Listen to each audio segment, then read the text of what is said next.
আজকে শেয়ার করব ডাটা চচ্চড়ির একটা সিম্পল রেসিপি। তো এখানে সমস্ত সবজি নিয়েছি, এবার কেটে নিয়েছি। সবজির মধ্যে ছিল শাকের ডাঁটা, আলু, মিষ্টি কুমড়ো, পটল, রাঙালু, আর এদিকে আদা আর কাঁচা লঙ্কা পেস্ট করে নেব। আর নিয়েছি বড়ি, টমেটো আর কাঁচা লঙ্কা চেরা।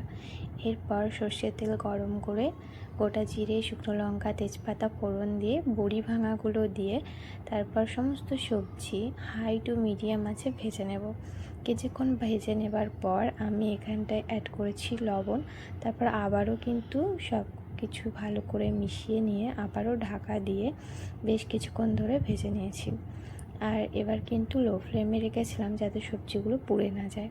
তারপর আমি অ্যাড করেছি আদা আর কাঁচা লঙ্কা পেস্ট আর জিরে গুঁড়ো, হলুদ, লবণ আর অল্প একটু চিনি। তারপর আবার সব কিছু মিশিয়ে নিচ্ছি। আর এবার কিন্তু গ্যাসের ফ্লেমটা একেবারে আস্তে দিয়ে মিশিয়ে নেব যাতে সবজিটা পুড়ে না যায়।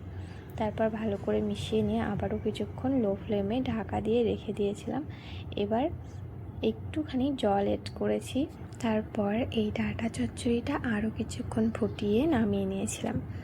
তো এই ছিল সিম্পল একটা ডাঁটা চচ্চড়ির রেসিপি, যেটা পাঁচমিশালি সবজি তরকারি বললেও ভুল হবে না।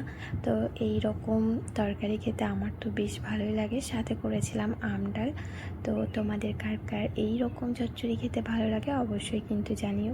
তো আজকের মতো টাটা। রেসিপি কেমন লাগলো অবশ্যই জানিও।